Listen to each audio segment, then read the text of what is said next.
we're sorry for the time. You can tell we're very interested in hearing everything everyone has to say, and we hope to get everyone in.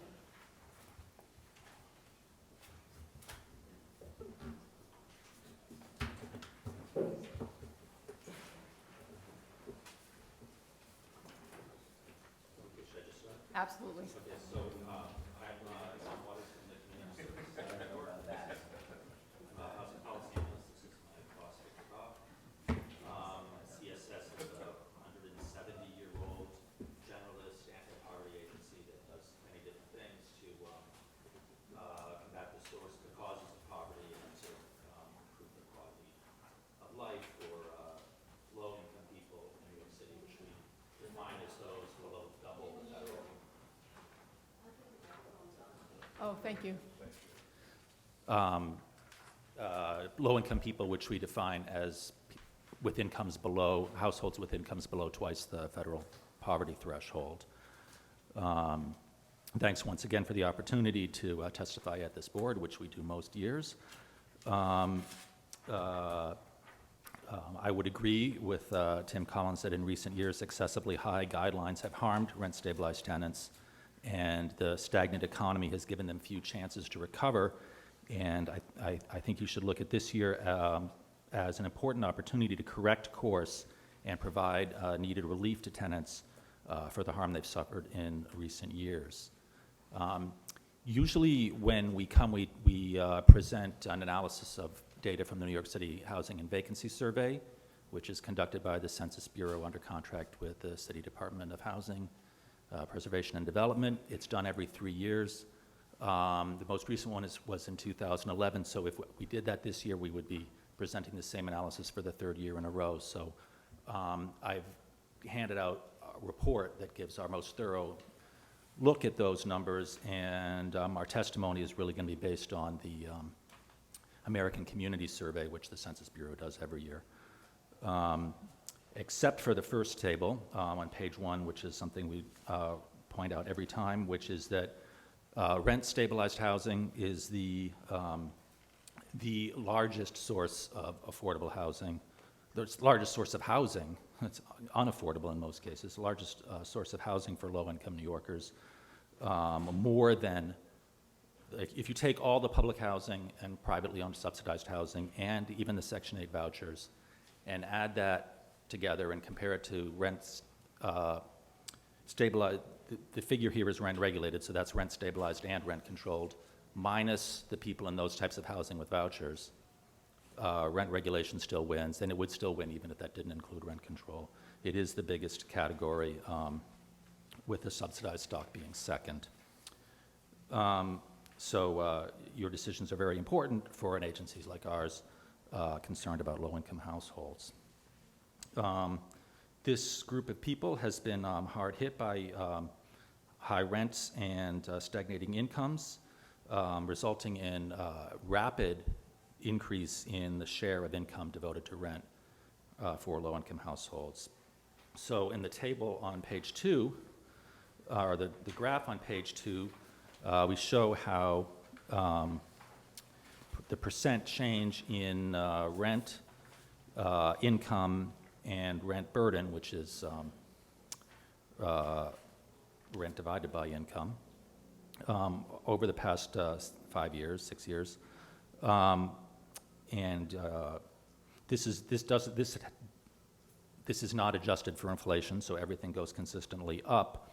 The green line is household income, which has gone up by 8 or 9% since 2007, before the recession. That's roughly equal to inflation. If this was adjusted for inflation, income would have fluctuated around the zero line and be below zero this year. So you can, if you just sort of tilt the whole thing down so the green line is level, you would see it adjusted for inflation. Rent has gone up far faster than anything else, and rent burden, which you wouldn't tilt because it's not affected by inflation, has gone up steadily. I include the effective one-year rent guidelines board increases to show that it is about 2/3 of the increase in rent, reflects or is in line with the one-year increases authorized by this board. The total increase in rents, reflects that, plus major capital improvements, plus increases on vacancy, plus everything that happened in the unregulated part of the market. It also is pulled down a little bit by the fact that that includes subsidized rents. You can't, with the American Community Survey, you don't know what kind of apartment it is, just owner versus renter. But this makes it clear that rents are outstripping incomes, and that Rent Guideline Board increases are a big part of the problem.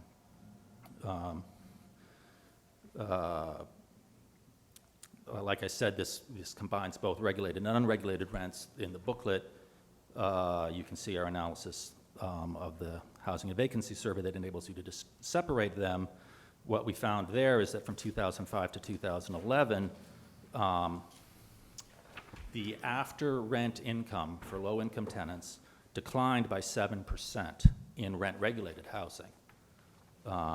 So that's, you take the household's income, subtract 12 months of rent, and divide by the number of people to get residual rent per capita. That went, and then adjust for inflation, that went down 7% during that period. For the unregulated apartments, it was worse. For them, it went down 15%.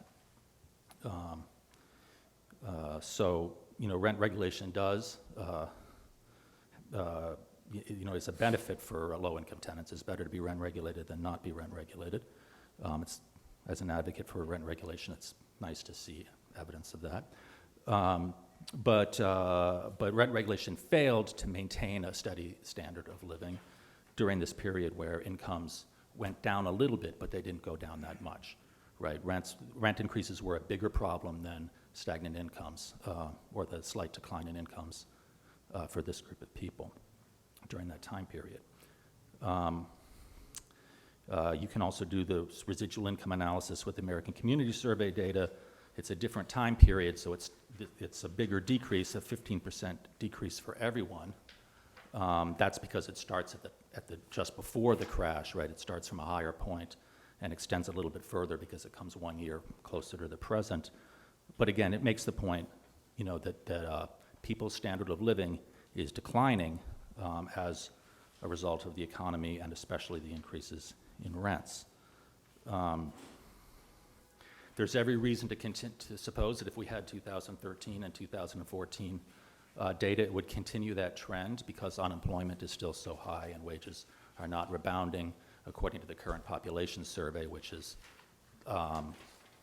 the survey that's used to derive the unemployment rate, and it's the most up-to-date survey at any time. The March, 2 months ago, unemployment was at 8%, seasonally adjusted, according to the current population survey. So that's down from a peak around 10%, like right in the recession, but it's still far above what it's supposed to be, what it was before the recession, 4.7%. So the economy is not solving the problems created by excessive rent increases in past years, and if we wait for the economy to solve those problems, it will take a very long time to do so. We do look at, since not all rent-regulated tenants have low incomes, we do look at a middle-income group, people with incomes like $35,000 to $70,000.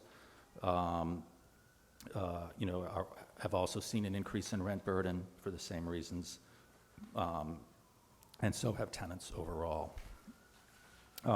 So the conclusion that we draw from this is that it is time for the board to undo the harm done by excessive increases in recent years. Tim has just presented an analysis of how to come up with an amount for a rent rollback that would do that.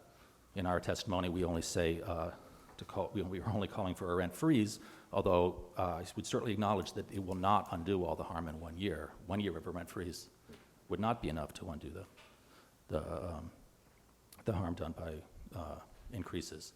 Now, part of the reason why increases were too high is because of the divergence between the price index and real landlord expenses, which is an interesting question that you guys should do some research on why that happened.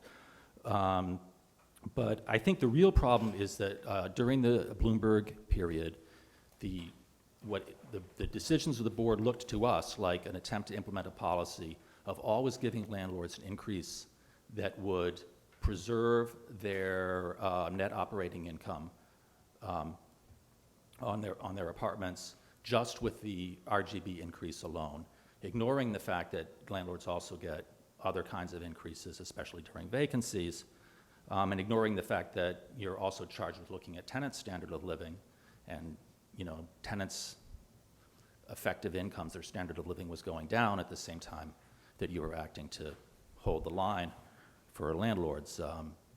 In my view, it's not, I don't completely agree with Tim's conceptualization of your mission as simulating a market. I would say that it should be balancing interests, but it shouldn't lead to different conclusions, this theoretical difference. But it's no more fair for you to make sure that landlords are unharmed by the downturn in the economy than to make sure that tenants are unharmed. You should steer between those positions by balancing interests. In fact, what the board did during the Bloomberg years, with the exception of the World Trade Center tax increase, was to go all the way over to the landlord's side and defend the landlord's income while letting tenant income suffer. I believe that was a wrong policy, and this year you can begin to correct that with a rent freeze. Thanks. Thank you. I know we'd actually love to ask you questions, but I think we'll be trying to be respectful of the other people who are here to testify. All right. Well, you can certainly ask us questions in writing or by email, and we'll respond. All right. Thank you.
Absolutely. All right.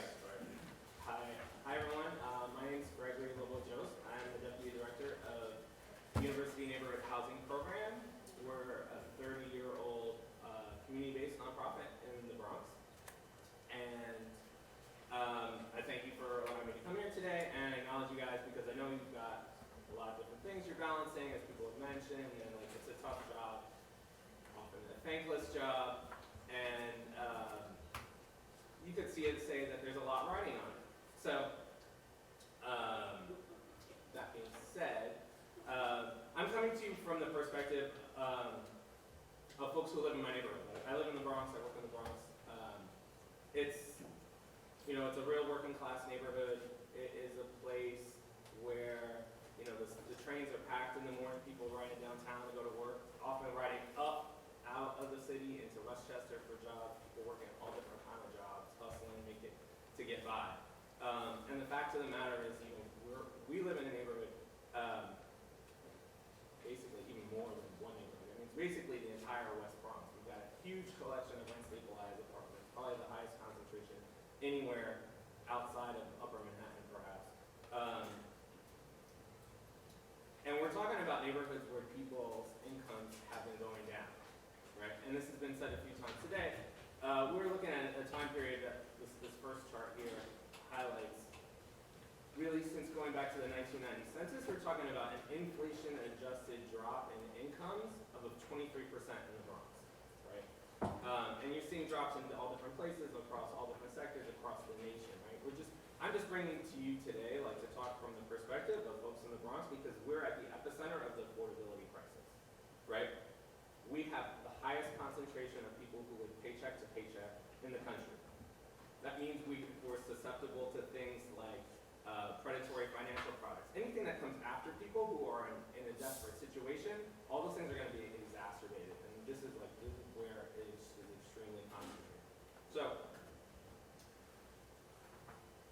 oh, and by the way, I'm going to leave some of these here. Last year we came out with this report called Nowhere to Go. So a lot of what I'm showing you here today is in this. And the idea behind it, as I'm saying here today, is that when the Bronx becomes unaffordable, which it's already at that point, for the working class people in New York, there is nowhere left for them to go and stay in the city, right? And so I'm really just talking to you about, like, what kind of city do we want to live in? What's your vision for New York, right? I came to New York a little over 20 years ago, totally fell in love, never leaving, right? Like, I love this place. And, like, there's a lot of that idea, like, well, what is New York about? And it's this place where, you know, folks come, immigrants, people coming from all over the world, right? Coming from all over the nation, and it's like, this is where I want to make it, right? You make it here, you make it anywhere, right? This idea. And I'm sure, you know, for all of you guys, you're serving on the Rec Islands board. Like I said, perhaps a thankless job in a lot of ways, right? I know, like, there's a commitment there to, like, what kind of city do we want to live in? And a city that works for everybody, right? And so I'm talking today about people who live in my neighborhood, often working jobs in the service sector, right? Security guards, they're working in retail, they're fast food workers, people who clean up after other people, people who are cleaning the offices, vacuuming the floors in buildings like these. They're making beds in hotels. They're taking people on, you know, the tourists around, and you're doing all different stuff around tourism. They're home health aides, taking care of the elderly folks in our families, in our communities. They're watching kids while parents are going to work and trying to make ends meet themselves. Right? There's been an increasing concentration of these folks in my neighborhood because they can't afford other parts of the city. Right? They've been priced out of so many other neighborhoods in central Brooklyn and upper Manhattan, right? And they're concentrating in the Bronx. This is the last place in the city that they're going to be able to afford.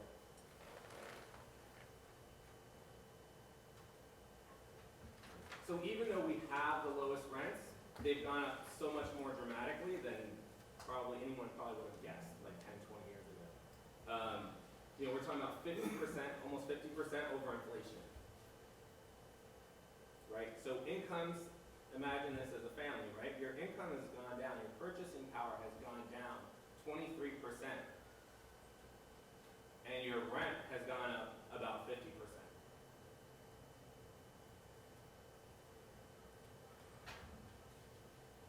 So this map shows the concentration of households that pay over half of their income on rent, right? And like I said, we're talking about people who are not working very well-paying jobs. If they're doing well, median income in our neighborhoods are really somewhere about $25,000 a year. So imagine trying to make it in New York on $25,000 a year. And half the people in our neighborhoods make less than that, right? They make too little money to qualify for subsidized housing. Right? They don't make enough to qualify for the lotteries that people are dying to win, right? To get into affordable housing. So they're the ones that are living in rent-regulated, rent-stabilized housing.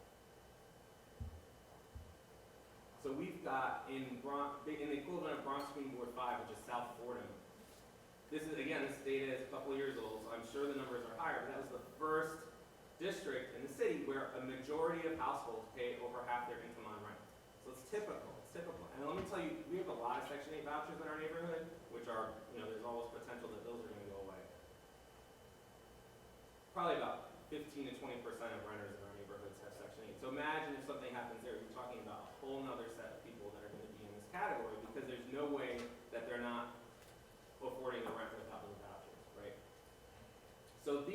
continue to go up. Every time there's new housing and vacancy survey data, it's getting worse and more concentrated in the Bronx.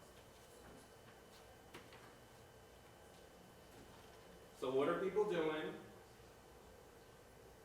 Which I think this has been alluded to a few times today, right? We've got more and more people doubling up. So if you walk around my neighborhood, you're gonna see these signs everywhere. Everywhere. I went to go talk to folks in an ESL class a month or two ago, and it was just like everyone in the class is either renting out a room in their apartment or is living in somebody else's apartment, right? And these are, these are like all mostly like kind of immigrant families, working class, doing the type of service jobs I was just mentioning, a lot of daycare providers, a lot of home health aides, right?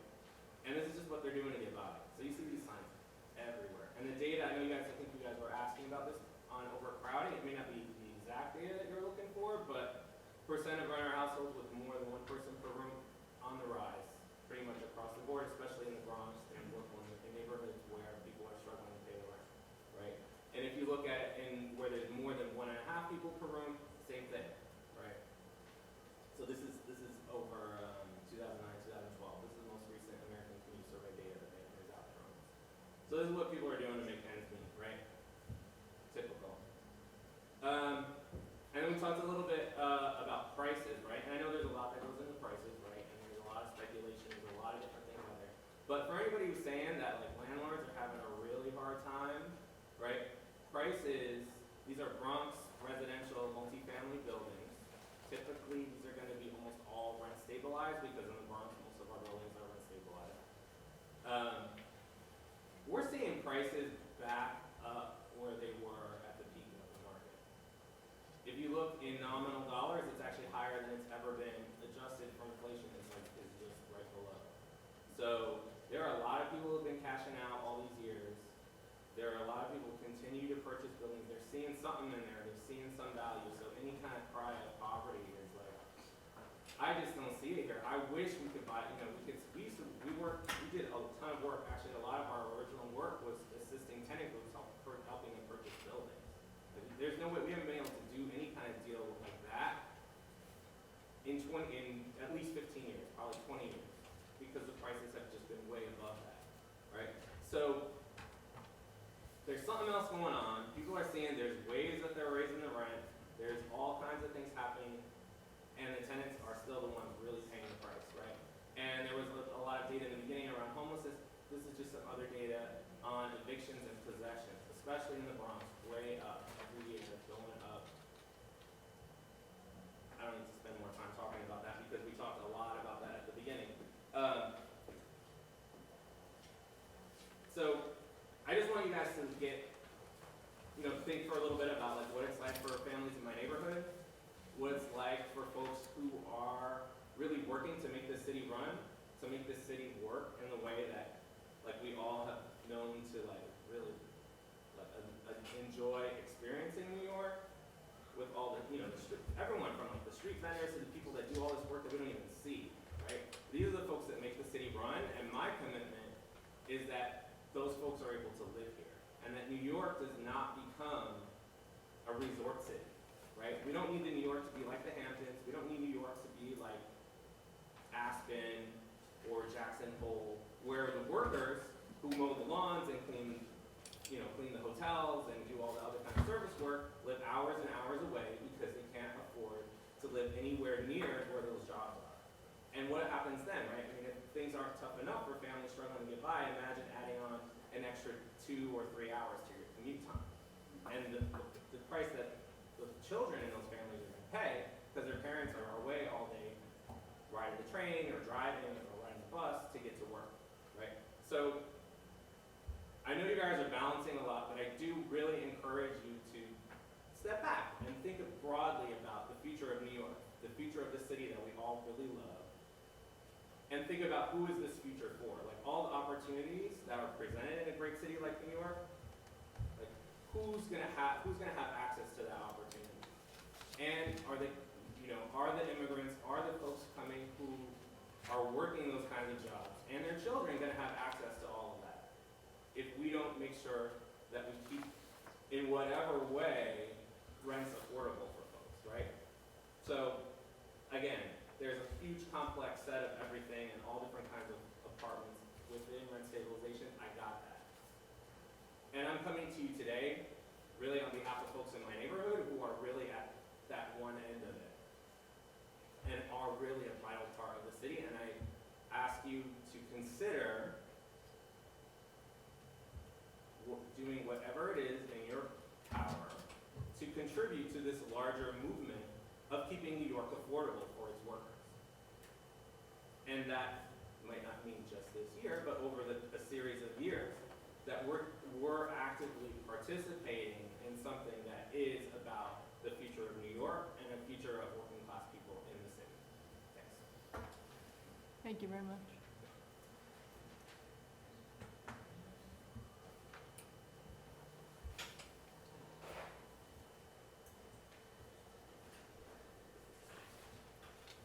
And if you guys want any of these, I'm gonna leave like 5 copies to you. Awesome. You're more than welcome. Thanks, Greg.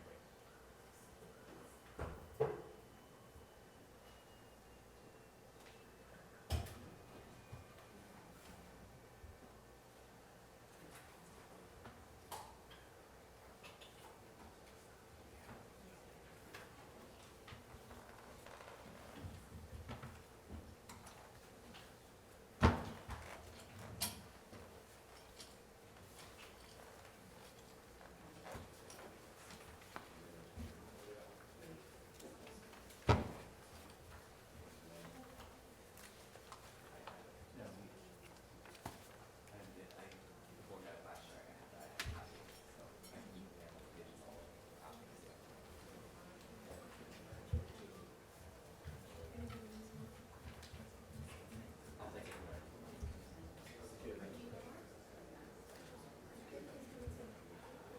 There. Can you guys, now it's on?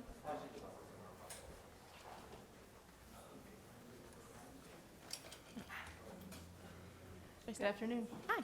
Hi, everyone. Good afternoon. Thanks to the board for having me here to speak.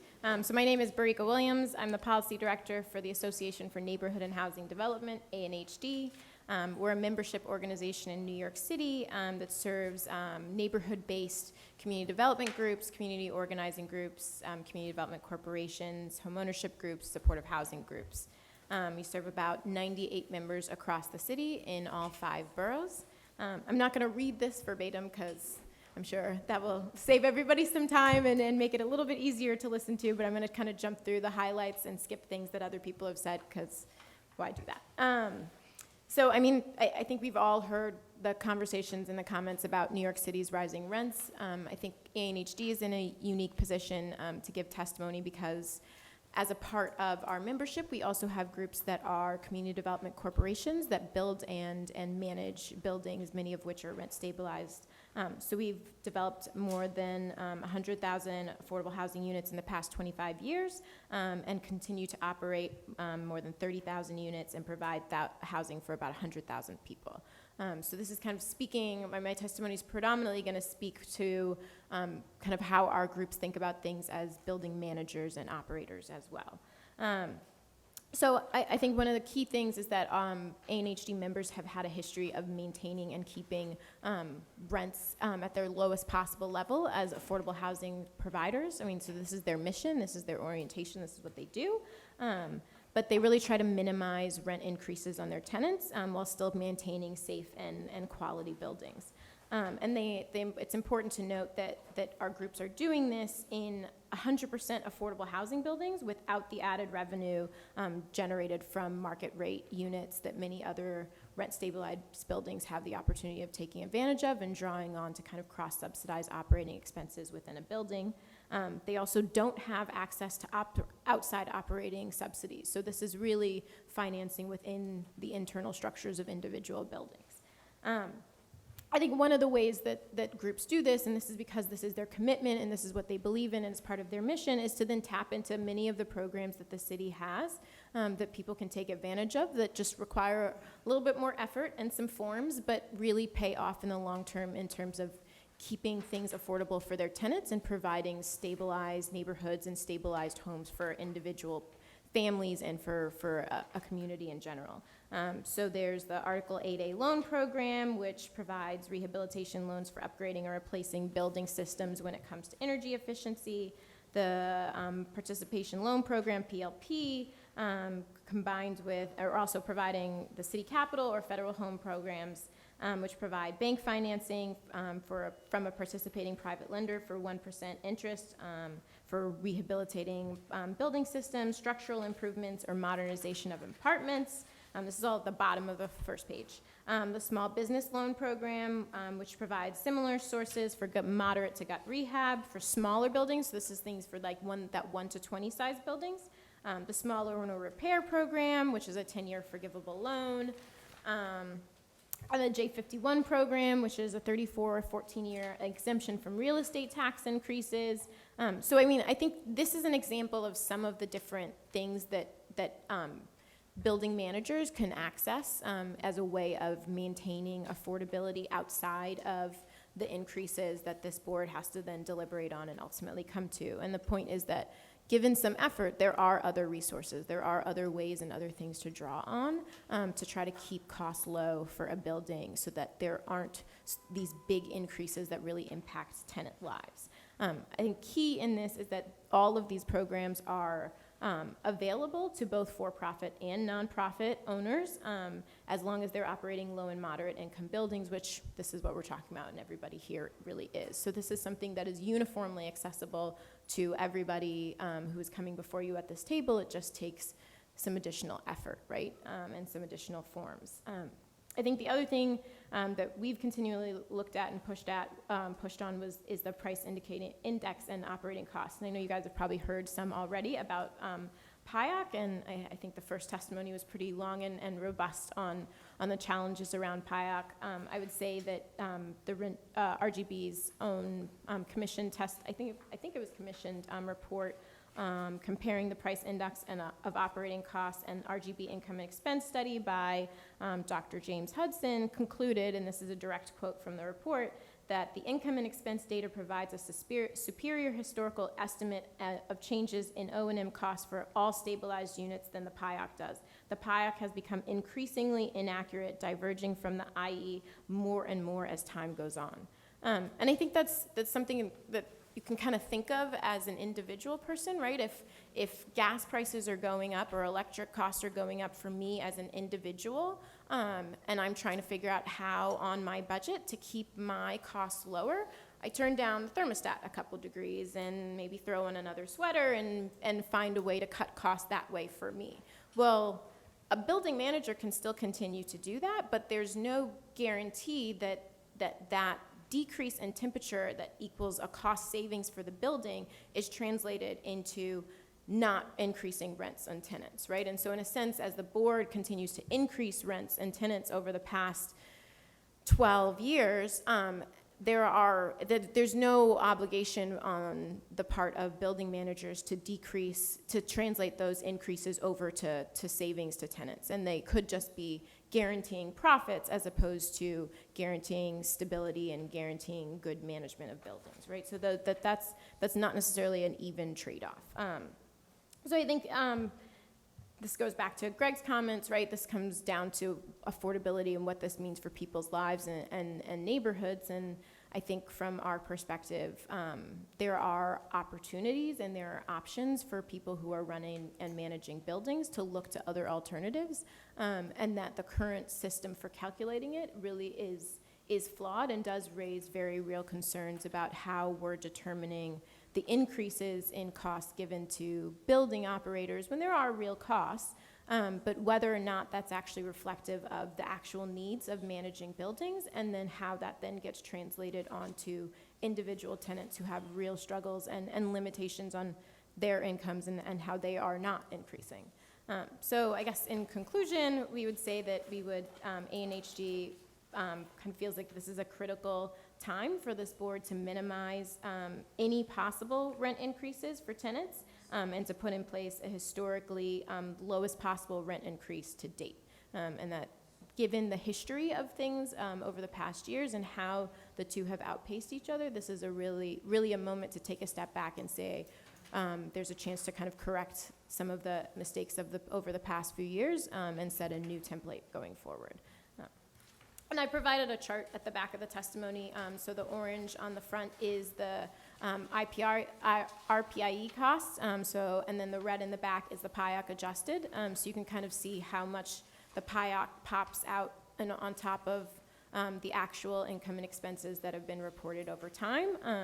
So it kind of gives you an idea of the difference. And then the other thing I'd say is, in some cases, I think people have oftentimes made arguments over time that the rent burden and rent stabilized isn't as great as it is in other places. And the two pie charts that follow from the housing vacancy survey actually suggest the exact opposite. So rent burdens in rent stabilized housing are greater than that of the wider all housing city population.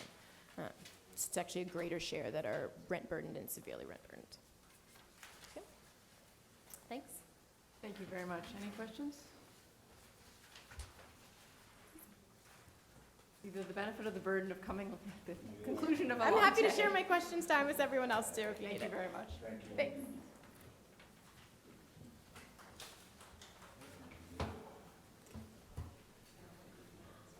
Should we take a 5-minute break and then we'll come back for hotel tenants testimony?